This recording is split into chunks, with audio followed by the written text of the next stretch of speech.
recap show. I'm joined by captain of the Steelers, A.B. Sarita, and quarterback of the Miami Dolphins, Saul Towles. Gentlemen, welcome on the show. Pleasure to have you. A.B., let's get some opening words. How are we feeling?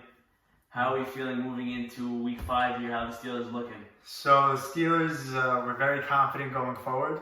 The trade for Zach Hassan over the last 2 weeks has, proven so far to be the right move. Sammy Dan has exploded off the scene. I think he had 1 touchdown the first couple weeks, maybe 2. Yeah. He now has 11 total. And that was really the reason why we did the trade. I played the Seahawks, saw what Marty did, and I wanted the same for Sammy. And Saul, Dolphins a little bit up and down year. You beat the undefeated Browns this week. I guess you're on your high of all the season. How do you feel about the Dolphins moving forward? First of all, Al, great to be here. I want to start out by giving a shout out to receiver on the Raiders, Joey Sasson, for our tennis match that we just concluded. That is the reason for my sweat all over the place and why AB has chosen to sit at a distance here. Do you want to tell us who won that match? It was a doubles match in a round-robin format. Gotcha. In which I won 2 of the sets. I believe Joey won maybe all of the sets, actually. Joey's a phenomenal tennis player. Know his... Anyways, yeah. That being said, it's a party in South Beach right now, albeit a party with medical attention, because while we had a great time beating the Browns, we lost 2 key players. First we lost Albert Cohen, although his seems to be a 2-weeker. No, it's pretty much a 2-week injury. But he's planning on being back, and we think we're a playoff team, so we're going to get him back if he heals properly. Unfortunately, Jakey Casson, I don't know if he has a definitive prognosis yet. As of yesterday, he didn't. But from all the looks of it, he's out for the year. Really a shame because I don't know if the highlights, I haven't watched him yet, if it's going to do any justice, but Jakey was having a great time up there in the O-line, D-line. He was racking up sacks. He was having a great time. I think it was, great for him. I think he's a great quarterback. I think it just wasn't his year, and to have the opportunity to make the switch and then to be that good that early. I think being a father might have distracted him a little bit. I said being a first-time father might have distracted him. No, it could be. He couldn't go through the playbook at home. The old Raiders were dysfunctional. There's nothing. They were dysfunctional, and their team didn't rally around him like they need to rally around a quarterback. And I know that because I'm not. Let's say me personally, I'm not going to be the top-tier quarterback in the league. It's not how I play. But I still need my team to rally around me. I need them. There's going to be mistakes. There's going to be bad throws. There's going to be bad plays, bad reads, missed guys. Yep. But if your team rallies around you, you're good. He didn't have that. So then when he came to Miami, he was having a great time. Just a shame that that happened, and hopefully he heals up nicely. Yeah, prayers up to him, hoping everything goes well there. And maybe he'll be able to return later on. We don't know, to be determined. But let's get into the matchups this week. Let's start with, Abel, we'll start with your matchup here. We'll get you talking quick. 31-7 victory over the Cardinals. What did you see? What were your matchups going in? How did you see this playing out? Were you happy? Billy Dang said 55-7. Were you guys disappointed that it wasn't that high? Tell us about this matchup. So the comment to that, we did end the game 10 minutes short. So it's possible another 10 minutes we could have got close to that. Pigs get slaughtered. Yeah, but in a typical Steelers week, we started off slow, not that slow, but they scored first, went down 7-0. Joe G, nice long touchdown run there. How could you say a typical Steelers week? We start off slow every week. You haven't played with the same team Doesn't matter, any week this year. Team as a whole. Nothing about the Steelers are typical. What do you mean? If there's a trade in any league, the averages of the week still play a factor in the stats of the season. You can't say typical Steelers. No, it is typical. Not one team in the league has even seen the real Steelers yet. I guess the Raiders. The bottom line is every week the team with the name Steelers starts off in a similar fashion. But shortly after that, we ended up blowing, the roof off. And we went, Sammy Dan, bottom line is to get him the ball. Ridiculous. And just see what he does. And if you get the ball in Sammy Dan's hands in open field. So who are they guarding Sammy with? They switched off. So originally their defense started off Torque on Sammy, Teddy Braha on Perry, and Joe G on me. And then I think they switched Joe Greenberg to Sammy for maybe a possession, but Sammy scored right away. But I think Torque was on Sammy 90% of the game. No safety help? With no little safety help, yes. Wow, I think that's a poor decision for the Cardinals. Sammy's a mismatch anywhere. He's so fast. I think that you almost have to double him and just let someone else beat you. I mean, we saw 5 touchdowns last week. I mean, after he scored 2 this week, I feel like you got to make a game plan change there, and just make a little bit defensive switch. I feel like between the 3, I think there's 3 guys in the league that really are not able to be covered in one-on-one. That's Robert, that's Marty, and that's Sammy. Mm-hmm. So I think those guys. I mean, so far the only guy that's really been able to shut anyone down, and we're not there yet. We'll get there, but the Seahawks this week. So maybe what they did is they're going to shut down one of these 3 guys. Not to give any tips. I mean, I have Robert, but. One-on-one on Sammy, unless it's Sammy versus Robert or Marty versus that 3, you gotta double. You can't. There's no other way. There's no other way. But really, where the game changed this week, it wasn't from Sammy. Sammy put up the numbers, but it was Billy Dan. I think going into the half, Joe Greenberg had a big. They went for it on 4th down with about a minute left, and it was like I think 14-7 or something. And Billy had a huge sack because Joe Greenberg was killing us with his feet. He had a huge sack. And then a play later, Billy leaked out as a tight end and scored to put us up 21-7. And that sort of, gave us the boost, and we just ran with it. So I noticed that in the highlights and while watching the game that Billy was involved in the offense. Yeah. Was that a game plan going in, or is that something that just, was adjusted to as the game was going along? That was the main reason, other than getting Sammy Dan, to see what he's really capable of. That was the main reason I traded for Zach. I know Zach my whole life, and I played with him in football leagues before. And I know he likes to use that tight end. And that was sort of why I got him to get, the Dane brothers. We all heard the hype of them coming from Brooklyn. Yep. First 2 weeks, I was hearing in my ears, they're overrated, they're not good, they're not this, they're not that. I know Sammy, he's a great athlete. I knew Billy. And I said, let me get them a quarterback who I know will, get them involved. And Tamam's great. He has a lot of potential. But I know how Zach plays, and I knew it would, bring up their offense a lot. Yeah, I mean, I got to agree. Zach is obviously a better quarterback. This isn't a keeper league. Right. Next year the teams are going to be different. You got to take the hot hand right now. And right now, that's Zach. I want to talk about the Cardinals on the flip side. Their 2nd straight defeat. People bought into them after they beat they basically shut out the Vikings. Everyone was all in on them, and 2 straight losses back-to-back weeks. Not good looking for the Cardinals. So are you worried about them?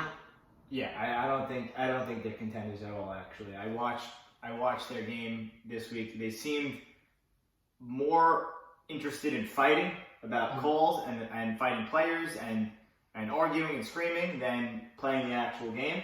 That's a recipe for disaster. I mean, Joe G, we know he's a captain in many leagues. Any league that I've ever been in, he's been a captain, forefront of things. He's capable of rallying the team together. There's no doubt about it. Right now, he's not leading the Cardinals. He's simply not leading the Cardinals. You can't have. I watched the game. It was abysmal. I mean, every single play is arguing. Then you look and there's 2 guys in the Cardinals shoving other players, late hits, this, that. Play the game. Look at the talent. They have talent. They have Torquia, who lit up the league last year. I don't care who he's taking. The kid is as strong as an ox, and he runs 100 miles an hour. He should be great. Even Saban should be a lockdown O-line, D-line. But they're not clicking. They're not working as a team. It seems like they're getting behind, and then the roof's just falling off. Exactly. I mean, with that, it's a short season. There's only 7 games in the season, so I think in a longer season, those guys will eventually get together. They got the talent to do so, but they got to check in now. They got to regroup. I don't know what goes on in their huddle, but it should be. I want to hear one voice. That's the quarterback. That's the captain, Joe G. Here's the game plan on defense. Here's the audibles. Just figure it out. They have the ability to figure it out. Right now, pretenders, not even close to contending. I agree with Saul there, everything he said.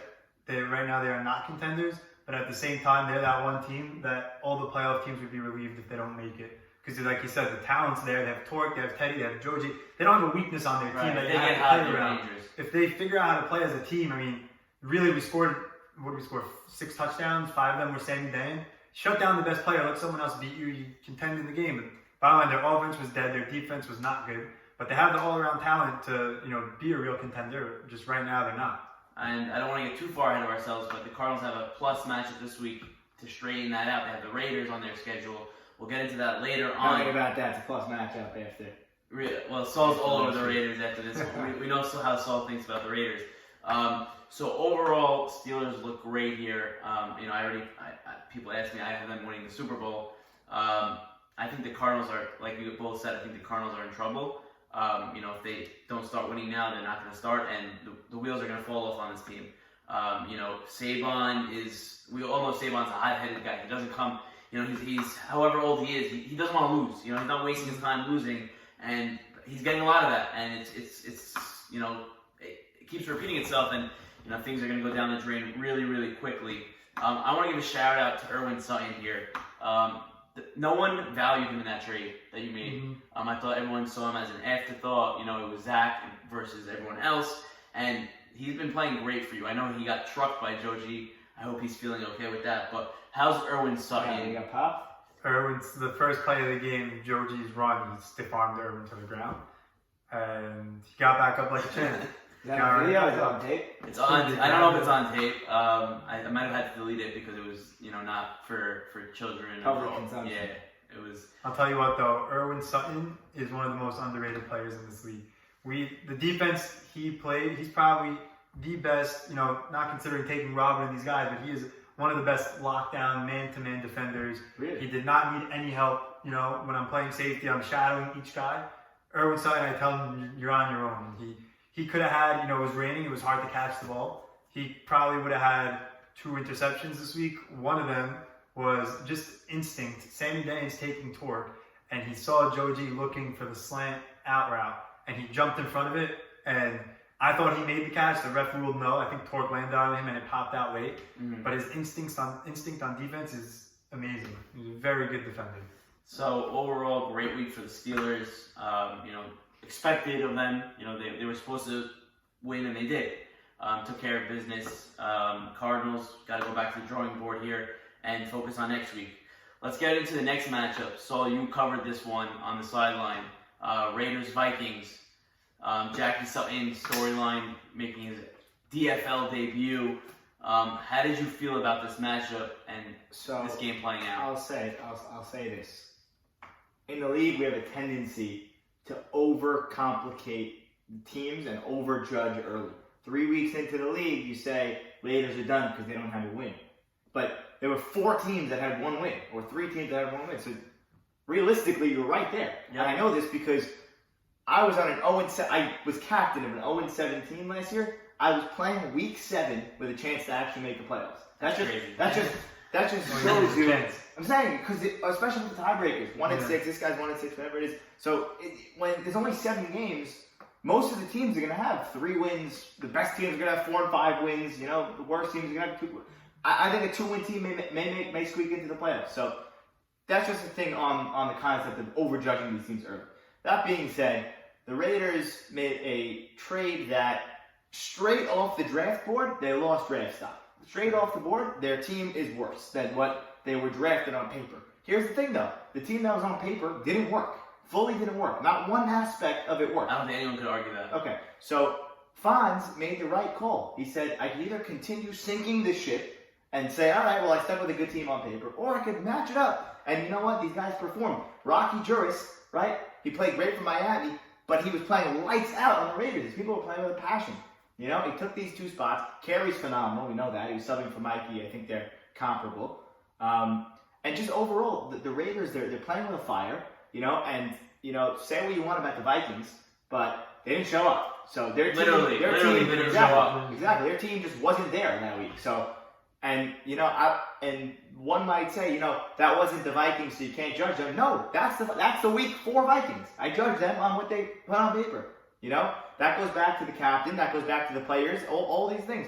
And I'm not blaming anyone for missing a week. I'm missing week 7. I mean, it doesn't get worse than that. But point being, you don't get a break. There's no passes in this league. Correct. You came out. You put a mishmash of people on the field, and you got blown out by the 0-3 team. So where are you now? I put you in the same conversation as those Cardinals. Pretenders. And Raiders now, how do you feel about the Raiders? The Raiders have an interesting dilemma ahead of them. I don't know who they play this week, but I still think that talent-wise, they're not up to par with the top teams in the league. I think they're equal, if not slightly better than the bottom tier teams in the league. And now they had definitely some help with the other teams. They had good losses around the league, whatever it is. I think that they could squeak into the playoffs if they really get it together, 2-3 wins. Big shout out to Jackie Sutton. He played great. He plays like a professional. He plays within his boundaries. He definitely has what to work on. You know, in terms, he's not a star, but he's what the Raiders need. He's a guy that's just gonna take those 10-yard slants. Game manager. They've called me that all year. It's a 10-yard slant. It's a 5-yard button hook, and then it's the deep shot. And when you hit it, and it's all clicking, it goes together. And he surprised a lot of people when he took that QB draw. No one was expecting that because Jackie Sutton, not fleet of foot, although greatly drawn up play, and completely unexpected. They had the D lineman Joey is playing in the corner of the end zone, in a zone, and he just burst up the middle. So big shout out to Jackie. Big shout out to Fonz for getting his team together. The Raiders are. I don't think they're a threat to. They're divisional. I don't think they're playing divisional weekend. Is what you're saying. Exactly. I think. But listen, once they're hot, they're hot. So. Right. All you gotta do is get in, and then anything can happen. All you gotta do is get in. Avi, you played the Raiders. You were the first ones, I guess, to allow a touchdown to them. So you know what type of team this is. I know it's a new look team, but Fonz. What do you think about him rallying the troops? So it's interesting. I was actually, like Saul said, if Fonz didn't do a trade, they were not going anywhere because their situation is what it was what it was, and everyone knew they weren't going to compete with that team. And the bottom line, whether or not that team was good on paper or had the talent to compete, it just wasn't working. And I actually told Fonz after that game, not that he listened to me, but I said, listen, you know what you have right now. You're not doing anything with it. You have nothing to lose by changing the current picture. And I said, listen, you have Jackie Sutton and Joey Sasson both claim they can play quarterback. I've heard Jackie Sutton could play quarterback. He throws a nice ball, that we all know. And I said, listen, I actually told him trade Roditi, and really, you thought it was best for the team if he traded Roditi. The reason why I said that was because the Dolphins traded for Ruby and he got a pretty good return. But I said you're gonna get the best return for your best player. So if you take a guy like Robert, Sammy Dayan, or Roditi and trade them, you might get 2 good guys in return instead of having 1 great guy, and that would help make his team a little better on the defensive end. And the offense, you just got to throw the ball to people. People get open, but.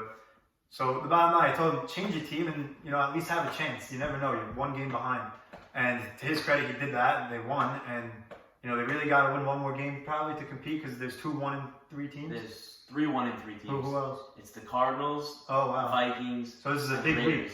Cardinals lose this week. Cardinals Raiders is a big matchup this week. I'm going to give a shout out to Albert Roditi.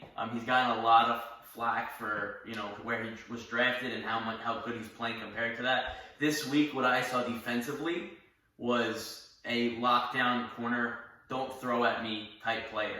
I don't think he let 1 reception. He was tremendous defensively. He also had a touchdown. He wasn't, he didn't have 10 receptions like a Robert would, but he made his impact on this game the way he should, the way he, has to for the Raiders to be successful. And I think that was a large reason why this team won. That's all spectacular, but look, if you're looking at a purely draft board perspective, and again, looking back, you can't say that draft pick was justified with Sammy Dayan on the board. Next year he's going to be, if he's not a captain, he's going to be 1 overall. There's no doubt about it. So, if you're looking purely at a draft board perspective. So you still think that pick was a bad pick? No matter how good Roditi plays the rest of the year. I don't think it's going to be a bad pick. I just think Sammy is proven to be the best player. The best non-captain player in the league. Offensively. You got to factor defense. Is Sammy Dayan better defender than Roditi? I don't know. No, I guess Roditi has the edge there. I was at an engagement Sunday night with a lot of Brooklyn people. After week 4? After week 4. And they told me if the deal guys think Roditi is not a top 3 player in the league or top 1. I didn't say he's not top 3. We're all on crack. They said he is hands down the best receiver and cornerback, all-around player they've ever seen. Now, given this was 5 years ago, they would say, but that's everyone who has seen Roditi play. That is what they say. So I think at the end of the day, if you don't have a quarterback getting you the ball, right, everyone's gonna think you suck, or they're gonna think you're overrated. Bottom line, you give Zach Hassan to Roditi, he's gonna have 3 touchdowns a week. I guarantee it, especially in this league. And I don't think he has the jump ball, the big catch play that Robert has, or the breakaway speed that Sammy Dayan has. But it sounds like he has spectacular hands, and if you get him the ball, it'll make something happen. And honestly, he hasn't had the chance to do that yet. Zach Carey was picked up for Mikey Levy, so he's now a member of the Raiders. Nice. He had a big day for the Raiders, 2 touchdowns. I think that chemistry, Jackie and Zachy, worked. Nine fingers. 9 fingers. He's Broken finger. I still can't believe that. They are co-fantasy managers, so I know that they have that going for them as well. Zach and Jack are co-fantasy managers, so there is a lot of chemistry there. I think that helps a lot. And I want to give a shout out to Fonz. This guy came to play.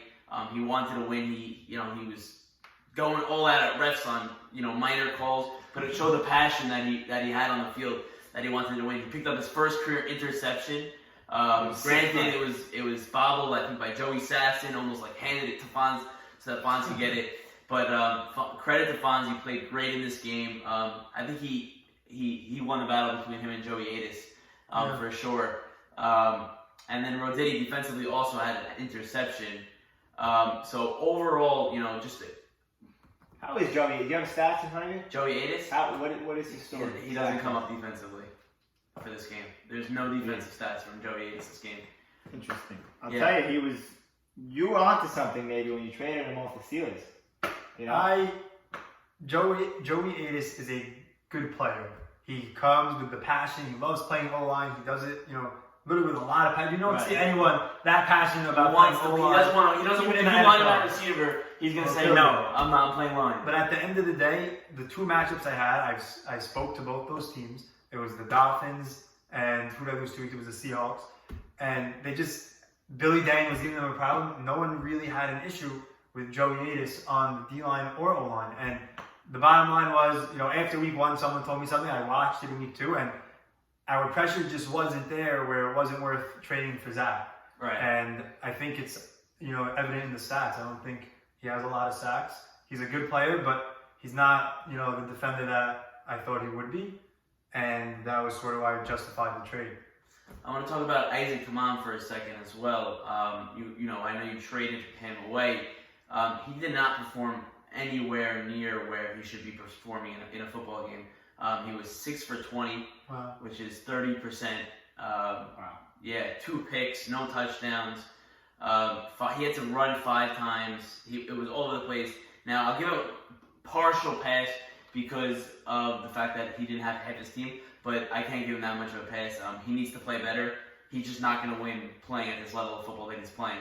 I'll tell you what. Yeah. I think the reason why he struggled, one, obviously was raining. I don't know how many drop balls there were, but 14 would be a lot. I wouldn't give him a pass for that because we saw Jackie Sutton manage the rain just fine. I think the problem is this. Jackie Sutton came with, a sleeve full of 100 plays.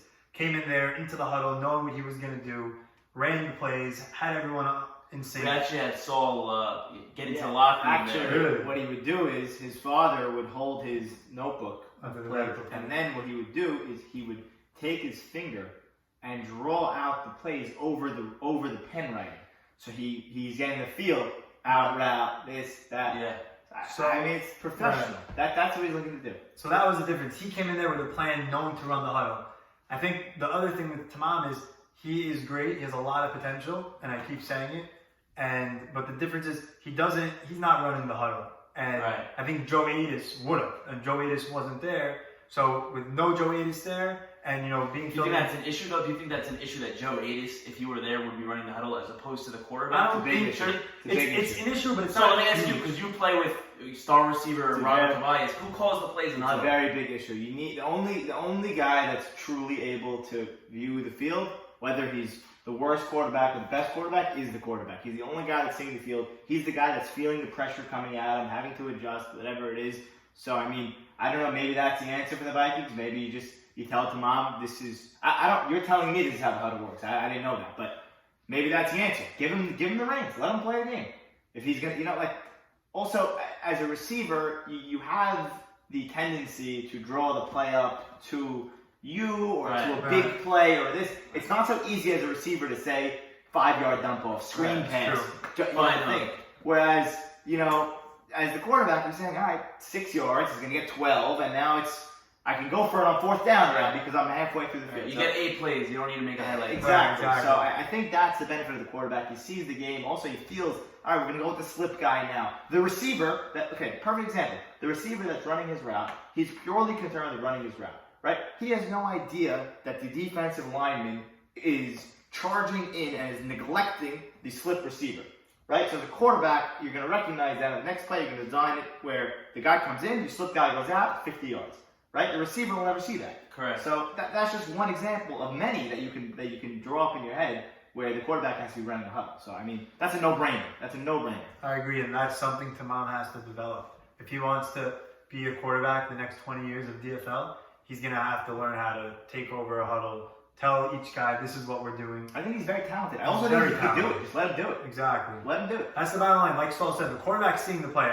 As a receiver, you run your route and you turn around and see what happened. The quarterback sees the pressure coming at him. He sees who's getting open, who's not, where the safety's going. And that's it. The quarterback has to run the huddle. Otherwise, the team's not going to go far. So overall, Raiders, great week. Vikings, not so good. 26-0 Raiders. Oh, I play the Vikings this week. You have this. We'll talk about that later. Let's get into what would have been the matchup of the week if not for the overtime thriller. Saw your matchup between the Dolphins and the Browns. Dolphins victorious here, 28-20. Was a great, well played game overall. Great offense at points, great defense at points. Browns had the ball with seconds left in the game, chance to tie it, and the Dolphins made a stand. And I think that was a theme of the game, goal line stands by the Dolphins.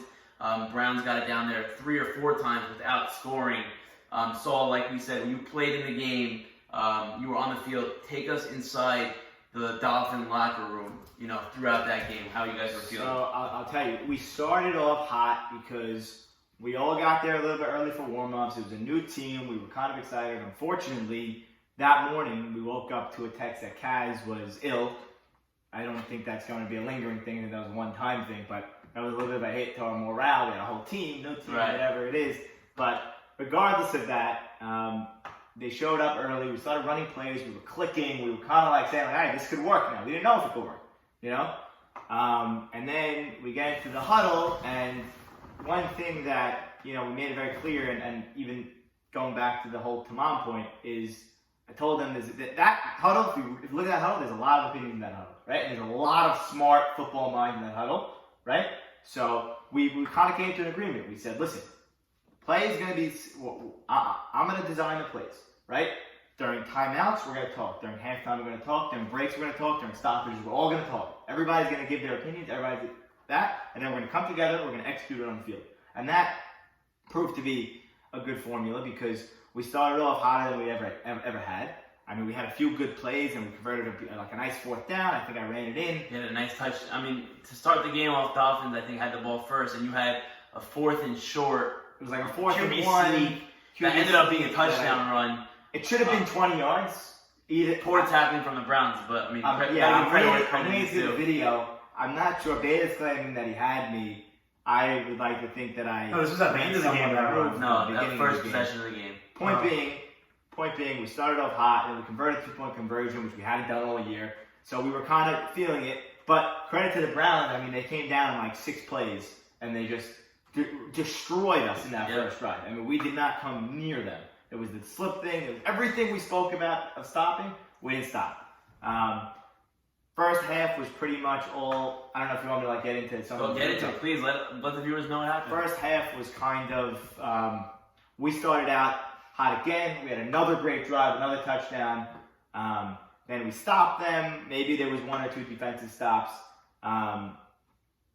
They picked on Ruby early on defense, which ended up being a good thing because Ruby is a great defender. Sometimes he says he's not, but he's a great defender.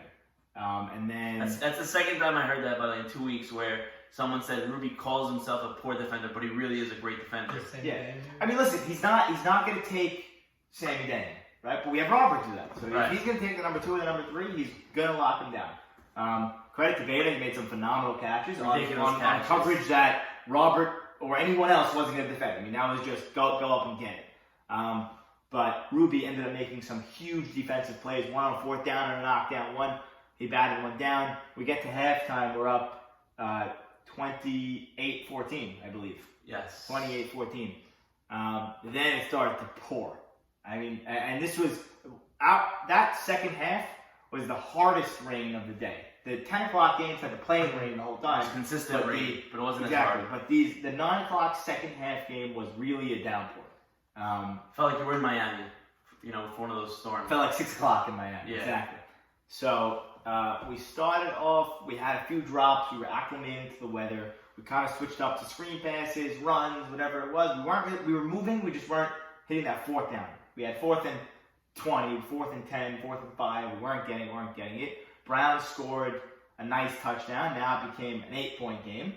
As the game continued, we had a chance to score on like 4th and 20, and I ran. It was 4th down. There was nobody open. I ran off to a sideline, just trying to dive into that end zone. I got pretty far, dove into the end zone. I looked, and I knew there was contact before the end zone. That was a fact. But now I'm in the end zone looking. My flags are by my ankles, so I'm thinking maybe they got me late, maybe whatever it was. They called touchdown. They reversed the call. I don't know if the other guy had some video evidence there. So I'll be honest. I was on the goal line there. The camera angle is not great. You can't really see. I thought your flags were pulled and remained around your waist. So for reference, Charles Sacco was the biggest. He's a lawyer. Part-time lawyer. I'm all for arguing for your case. During, just tell me after. Charles said after. He said, "Listen, I thought you were in." Really? Be that as it may, the call was the call. I have to agree that I don't think they should have overturned it once he made the call. I mean, he overturned it himself. I knew they were going to overturn it. The other guy had a smirk on his face. It was an 8-point game. An 8-point game. They wanted some action. It was the young ref. All the other refs want to be nowhere but that field. Right. This guy wanted overtime. He wants overtime. This guy wanted the game. I knew it was being overturned from the start. I didn't even attempt to argue it, whatever it was. Anyways, they get the ball back. They're driving. They're on the 5-yard line. We split into a zone. Dolphins rarely play in a zone. We're a man coverage team. Everyone knows that. So why'd you go into zone then? We split into a zone because we were having trouble with two things. Number one, Elliott was running well on us. He was getting that corner because we had lost Al and Jakey. We replaced with Anthony. By the way, I'm sorry. I want to mention Jakey because we talked about the first half. Jakey dominated that first half. I think he had 3 sacks overall. Completely, detrimental loss to the Dolphins. They were able to overcome it, but I have to give Jakey a shout out for the way he played in that first half. Yeah. It would not have been the Browns would have been able to put up a few more scores without him for sure. You can continue now. No, so as I was saying, we brought in Fonz to finish out the game, approved by both teams, approved by the commissioner, whatever it was. Fonz, a great O-line, in my opinion, but in terms of D-line, he's not going to get to that edge faster than the quarterback's going to get to the edge. So we got beat once on the touchdown. Elliott's touchdown was a run. We weren't going to get beat again. We split into the zone. We said, we got 2 shots at this thing. They got to score and they got to get the conversion. Elliott, the receiver, made a nice move. Irvin was a step behind. Because of that, Elliott rushed the throw. There was an interception to Irvin. Big play. Basically caught it with his entire body, takes off down the sideline. And at that point, I literally said to Rob, I said, touchdown here, it's over, the game is over. We had a few good plays, we got close, they stopped us again. Now, again, the Browns get the ball, they're driving again, same story. They get to 3rd down and goal. They had 2nd and goal from about the 5. Oh, it was second? It was 2nd and goal. Yeah, Elliott Sacker ran first down. Elliott Sacker ran first 3 down. plays 2nd down, he hits Isaac Beta. Out of bounds. It was tough catch. Whether he should have caught it, we could ask him. Okay. But it would have been a nice catch. Hits off his hands. Right, in the back of the end zone. Left back in the end zone. 3rd down, he tries to hit. I think it was Charles. Charles in the front. Ruby makes a I believe it was play. Charles. Back to that thing, Ruby was fired up. I've never seen Ruby that fired up before the play. He looked at it and said, guys, it's now. It's not like that was it was right in front of you. It was right. Now or never. You want to win? Ruby backs it down. Now we're 4th down, and we line up in the zone. Beta was killing us on jump balls all day, and the way it was Ruby, Robert, Saul, Irving. So you staggered that side, I guess. We stacked that side. Beta was on that side. We looked at it, I sensed that this was going to be a jump ball to my side. Now, by all means, I'm sure we could have had a better shot at it, but I would much prefer to have Robert there than me. Robert's a better defender. He's taller, he's bigger, he's the best, one of the best players in the league. No one could argue that. So we called timeout, and 2 goals in mind. Number 1, hopefully we wanted to change their play. Number 2, we what we were going to do is we were going to line up the same. Right before the snap, we were going to switch Robert and myself. And it executed perfectly because once the switch happened, Elliott wasn't able to lob it because he knew he had no shot. So who lined up for the Browns on that side, on the side that you were So on? it became Ruby, Saul, Robert, Irvin. And then So the now Browns Robert- lined up with? And the Browns lined up Charles, Isaac, Braha, and that's it, right? There's 2 all in. Right. So that's how they put their best receivers on that side where they had Robert. But it was clear they were going to swing them around. Like that was Right. the play. It wasn't really another play. So ends up we took away the lob. Elliott had to put kind of had to beeline it with Irv right there. Knocked down, game over. Party in Miami. Wow. It's pretty much Excellent analysis from quarterback Saul there. I thought the Dolphins were the better team. I mean, their defense was ridiculous. I thought that the biggest player in your game, I'll be honest, Irving Shabbat. Sick. He played excellent defense. I watched the highlights. You guys will see it. His defense, his tackling. He had a tackle. I forget who. I think it was on Isaac Beta, where Isaac had a touchdown, Charles. and it was Charles. Where Would have tied the game. I forget where it was, but he had open space, and Irving catches up and makes a tackle. Browns don't score that possession. Saves a touchdown. He had the interception, like we said. I think he was the difference in this game for the Dolphins. I think he's a big upgrade defensively. And by the way, he had a play on 3rd down. We were on our far 20. Dead. Drive was dead. He was running literally a route, like a 2-step cut over the middle, and we had the defensive line. It was probably their best play of the day. They were charging at us. I threw the ball without looking at Irving, just assuming where he'd be. He was right there, 50 yards down the sideline. He got tackled. He's a great player. I want to ask you this, Saul, before we move on to other topics. Someone mentioned earlier in the previous week, that they thought that you should just close your eyes and throw the ball or whatever. I don't know who it was. Same day. It was you sure? I'm positive. You're positive it was Sammy Dan. Okay. Saul thinks it was Sammy Dan. As per my WhatsApps with him on. Do you have any comments for that player, for the league about I just think it's a moronic comment in the sense where I don't take it. I'm not taking it as an insult. I just take it as the complete opposite of the way I play. I know what I am to this league. I know that I'm a glorified game manager, but that can win. Right. Jimmy That can Garoppolo win. got Listen, the 49ers. I think I'm the only one. I'm one of the only quarterbacks in this league that's calling 3-yard slants and 5-yard button ups and this. Throw a 5-yard button up to Robert. Go get him.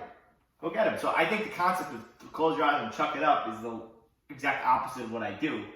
That being said, I like to lean on my ability to see the field and then try and execute what I'm seeing in front of me. Yeah, I'm not going to be as accurate as that, but if I could see it a little bit better, maybe I could win a game like that.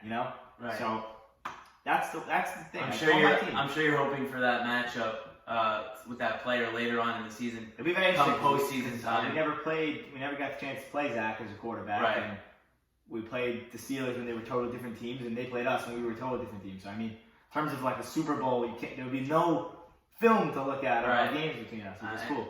That's a great point you make. I'm sure the league would love to see that matchup.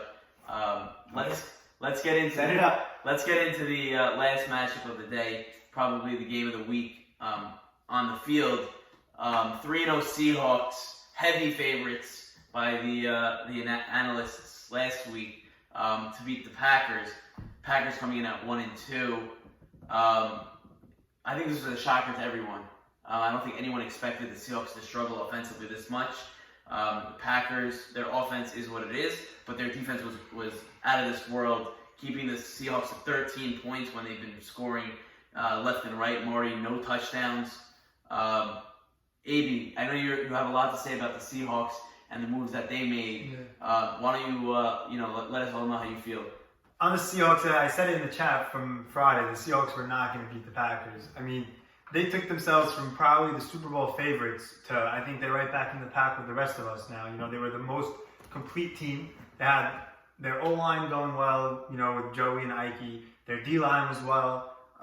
They had then their defense was fine, Siegel with Marty and Zolta. And they just created a weakness that they didn't have. And Steven's a great player. it's not, everyone knows Steven's good. It's not about, why would they trade for a guy like Steven, because every team would. But it's more about they didn't need him in terms of they had their defense. They had Siegel, Marty, Victor, and Zolta. And then they had my brother, Ike, and Joey on the D-line. And Ike, tight end. And it was working. There was no need to do that trade for Steven. Their offensive line was fine. Their defense as a whole was fine. And they made themselves a little vulnerable now that, there's ways to exploit them. I spoke to Mavora after the game, and he told me, listen, we played a zone. Siegel's going to beat you two ways. He's running, he's going to pick up that gain, and he's going to, pick on your weakest defender and also get Marty the ball. And if you play zone, it's harder to get your best player the ball, and it's harder, to pick on one guy on defense. And I think it was smart. They only rushed one, which honestly, you should rush two because they traded their work, then they won. And I think, it was a stupid trade for the Seahawks. I think they're going to have a very hard time justifying that trade no matter how well Steven plays, just because it was not a trade that they needed to do. And we know who the Seahawks have left on their schedule. They got Isaac, Meet Albuquerque left, and they got Saban left. This guy Meet, let me tell you, when he's coming at you, there's nothing like it. Lined up, like the Billy thing isn't the fear of Meet. Billy's gonna get you because he's versatile. Right. Meet's gonna get you because he's blocking your view of the field.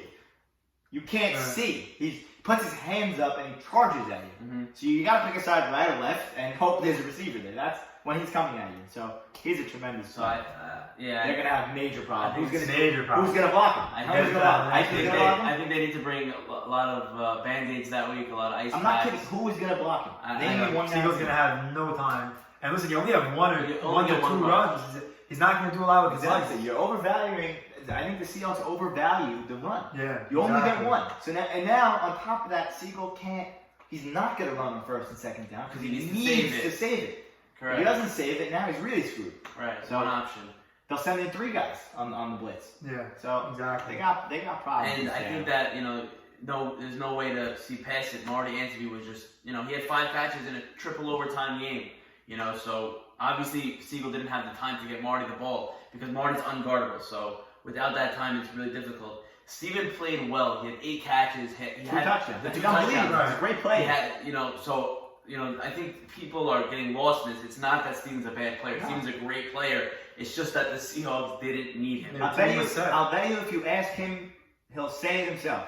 Well, I don't want to go. One of the players on the team, I won't say who it is. One of the players on the team came to me after the game and said, "You were right. This was a bad trade." Ike was flourishing at tight end. Joey was playing great on the O-line, and there was just no need to do it. But going back to the game, Ike Mavora is one of the most underrated players in the league. He knows how to get the ball to his receivers. He knows how to read the field. Just like Saul was saying, you don't need to be a superstar quarterback in this league to win. You need to be a game manager, understand the game, and be able to hit your receivers when they're open. And that's what Mavora does. He spreads the ball. He has a lot of weapons. Mavora called me before we did the trade, and he said, "Tell me the truth. Who is Zachy Citrin? And is Sim Fuchs actually good?" And literally what I told him was, I wanted to get the deal done, obviously, but I was also being honest with him. I said, Sim Fuchs is one of the best defenders in the league in terms of he's going to get every single guy's play. When we played the Seahawks... With the backwards hat. I love his old game. Yeah, Siegel no sleeves. Siegel would have had at least 2 to 3 rushing touchdowns against us if it wasn't for Sim. He gets every flag in the open field, and Zachy Citrin, more of what Joey just told me, was just he's a great defender. I think he has leading the league in picks, so he's up there. Yep. And he's a very good receiver. And Mavora has used both of them, and that's, he made Charlesy, who no one wanted on their team, fell to the 6th or the last round, made him into the top best offensive weapons in the league. And you have him, you have Sim, and you have Zachy, who's using all of them. And, credit to Mulgini for doing the trade, but Mavora knows how to use his guys to their strengths and to exploit the other teams. And that's for sure. He did it against the undefeated Seahawks. But I will add, I got to this field. I was the first guy on that field Sunday. I told my team, I said, listen, I'm going to be there at 8. When you show up, you show up. 8 o'clock, you're at the field. 8:03, I was on the field. Wow. The guy actually that was setting up the baseball field thought I was there to help him set up the baseball field. So he drove his truck, his pickup truck, to get me out there and said, nah, football. Anyways, Mavora came in. The guy was going absolutely nuts. I didn't even know what he was talking about. He said, how do you not approve this, that? First of all, just shout out. I resigned from the committee. Just in general. I need to give a shout out. I need to give a shout out first. I plan on doing this in the beginning because I'm very, blunt and straightforward when I criticize, the league. I'm very vocal in the chats about it. Yes, I've attacked we love AB's both Saul and Albert. positive. But the league did, the rule about the tiebreakers, the league hit it right on the nose. It was a perfect solution. It's exciting for the league also. Saul wasn't involved. Saul was not involved, so we'll give all the credit to Albert. But it was, I'm very vocal and hard when I don't like the rule. But this rule and the solution to the point situation and how to decide tiebreakers was a very good and creative solution. Great. Back Regardless, Ike Ike Mavora was freaking out. There was no other way to put it. His face was red as a tomato. He was screaming because what he wanted to do is he wanted a backup plan. And we'll say it. We're on the show. We're going to say it. He wanted a backup plan for Jared. He had no confidence in Jared showing up. Apparently, Jared had committed to showing up to Morris Gindi during the week, his captain, and Ike called the bluff. He said he's not going to come. Tried to get some guy approved. For whatever happened, I can't speak to what happened, the actual approval process. The guy wasn't approved. I mean, I don't know how you approve it anyways for a guy that's active and that says they're going to be there. Regardless of that, Ike said, he told me at 8:20 when he showed up. He said, I will not take the field without a full team. I will not be shorthanded again. And I told him, listen, I don't know what you would want the other 5 people to do on your team. I can't imagine they're not going to want to play, but that's your prerogative. And Ike, from 8:20 to 8:59 a.m., was by his car with the door to the car open. I'm going to leave, I'm leaving, I'm gone, I'm leaving, I'm leaving. He was absolutely not going to show. Jared didn't show up. We'll get that. I mean, Jared ended up showing up for the Vikings and stuff for them. I don't know how that works. But it seems like they have some sort of falling out. Can't speak to the locker room situation. I think the locker room is closed door. I think Jared. So Jared's been cut. Jared's nowhere to be seen. Have a great Jared story. There's a replacement coming. So he's they have someone coming in. They didn't open the door yet. So I don't know who's on the bus. Okay.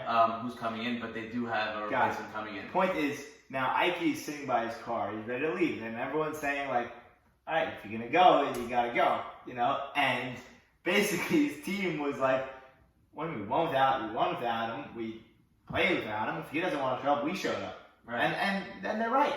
These guys, everyone got out of their bed to come play. So you got to deal with what you got. Yeah, I understand. You lost your second, I don't know, second or third round pick. Lost second round pick, but the other guys that were there. And they adjusted. I mean, Ike Mavora played defense. He's not a defensive player. I mean, he claims he is now, but in all reality, he's not, and he played great. They went into a zone. They gassed up Siegel. He couldn't. What did he have? 7 points. What was Siegel's 30 points. Siegel was 17 for 35. That's not going to cut under it. 50%. That's not going to cut it. So I mean, I won't say Ike's completion percentage though. It was uglier than that. Okay. But he made the throws when they mattered. I mean, credit to the Packers. I wouldn't say that with the inclusion of someone else, they're going to jump much higher than they are. I think they're overperforming from. I think they're running on a lot of adrenaline. I think they're a good team. I think they're a fundamentally sound team. I wouldn't say the infusion of another second round type player is going to vault them into the top. I think they're going to stay where they have 2 wins. But only now. because they can improve their defense with Ike. Yeah, I think they're going to finish right in the thick of it. Right in the thick of it. They'll make the playoffs. The 3, 4, 5, the 3, 4, or 5 seed. That's what they're going to be. And I think they'll sign up for that. To be perfectly honest. I think the difference in this game was the interceptions. If I would have told you quarterbacks would throw 3 interceptions, Ike or Siegel, I think we all would have picked Ike. And credit to Ike, he controlled the ball. No turnovers for him. Siegel on the other end, 3 turnovers. You only get 8 possessions the whole game. You know what I mean? So to give away 3, and that's valuable possessions. You're giving the other team extra possessions. I think that hurt them, and I think Siegel, maybe he overslept Saturday night. Saying, he said, I got the Packers on my schedule. I'll be all right. I got Steven Levy now. I don't have to worry about it. Maybe he got it a little late Saturday night. But I expect more from Siegel. I know he was hot on himself. He said, I never played like this bad in my life. Not so easy to throw with no time and on the run. Yeah, exactly. It all Mahomes in the Super Bowl. Right, he only has his one. I think you nailed it on the head right there. Mahomes in the Super Bowl. Right, I think Siegel has the best arm in the league. Siegel, as a quarterback, I think Zach I think is the most accurate, but as an all-around offensive player, I think Siegel is the pick. especially his ability to run and Zach's complete inability to run. And his defense. So I think that kind of nets out. But my point being, you could be great on the run. Doesn't mean you're always going to be on the run. Be in the pocket. When you got to leave. Now he's got to leave every time. So it's not a formula to win. Something just popped in my head, and I'm going to put you on the spot here, and I want you to answer this question for me because someone asked me this question. Sammy, Robert, who you taking? He's not Sammy Dayan? Sammy Dayan or Robert Tobias, who you taking? First overall pick? First overall pick. I need an answer. He's not. He's going to say Don't Sammy. go around it. Sammy Dayan and Robert. Honestly, I love Sammy Dayan, but if Zach Caston's my quarterback... No. Oh, okay, but overall, Sammy Dayan. You're taking Sammy before Sammy Robert. Dayan. Wow. Sammy Dayan. I know Robert with Perry and Zach as a quarterback. I'm taking Robert because I know what he's done. It with works. them. He just has that connection. But I'm telling you, the first 2 weeks, the league did not know how good Sammy Dayan was. You get the guy the ball. He's Buka, but even better. You get Buka the ball. He's like McCaffrey. He can take a screen to the house. Robert's more of the spectacular catch, deep ball, and it probably might be harder to take. But Sammy Dayan you really cannot take him with a quarterback. He will get by you 9 out of 10 times. Zach throws the ball, he's gonna beat you to the ball. Zach throws it where only Sammy Dayan could literally get it, and he cannot be taken.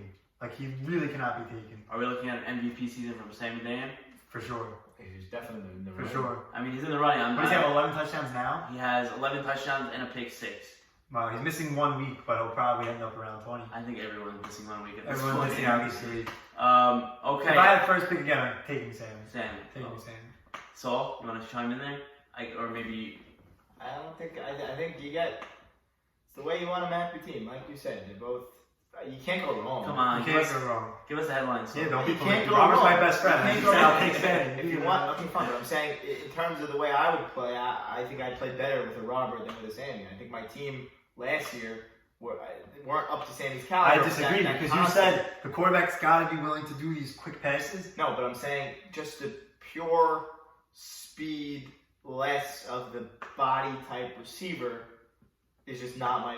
Sammy Dayan did not drop 1 ball Sunday. I think Perry had a line up for Sammy. It's a stupid He might conversation. have had 6 dropped balls. Sammy Dayan 7 targets. in the range, literally the range. He did not drop 1 ball. Every ball was got blue cleanly caught. It's a moronic He literally has blue. It's not moronic. It's not moronic. moronic conversation. Because it's 1 and 2 He's scared to answer the question. Robert, It's Robert, Robert, he didn't say Robert. Robert, He how do didn't you say feel? Robert. That means Stop he the doesn't clock. think He's about to blow up. Really? Saul can't give a straight answer for his own team. The straight answer. I want to be in this locker room someday. I ain't gonna be there. Dolphins have headlines. This is Check out terrible. in Miami. This is You know the terrible. party we had at South Beach. This is Sunday party night. is nasty. Sunday Party is night, we canceled. just, what's today? Tuesday Not night, winning against the we Browns got out the back. window now. This Yeah, is right. Weekend. I think we might see, well, Jakey's not playing, but whatever. I said Robert, moron. Did you say it? I don't know. Check the video. All right. I'll give you guys each a closing word recap. Week 4 thoughts, moving forward, week 5. Where you think the teams are, who you think the strength, where you think the top is, the bottom. Either one of you want to start with? Go first. Closing sentences here. I think that in this week and the next week, you're really going to start to see, the season's almost over, but you're going to see, who weeds out of that bottom. You're going to see who excels on the top. Although I will say that because of the nature of the short season, I happen to think the Seahawks will finish with 4. I think they're going to finish with 4 or 5 wins. I think the Browns, because they're hot start, will finish with 4 or 5 wins. I don't think they're the 2 teams to be the most worried about. I just think they're going to finish at the top of the standings, just because of the way the other teams ended up. I think the teams to look out for would be Miami and the Packers. I think the Packers are hot. Ike Bavora, he's able to do it. I'm missing one team that I think was also hot. Steelers. Okay, I missed the Steelers. I think the bottom of the pack would be the. I said no. Bottom to middle is kind of the same thing right now. Right. It's only 8 teams if you have 4 on the top. So, yeah, between the, I think the Raiders are better than. Raiders, Vikings, Cardinals. I'll say this. I'll say Cardinals because I think they have the highest potential to break out of the 1-win situation. Then I'll go Raiders. Then I'll go basement Vikings. I think the Vikings, their win was week 1. The Vikings week 1 with the Jared-less Packers. Okay, so they haven't proven anything on the field. I think they're And with Zach Caston. And with Zach, right. different team, different situation.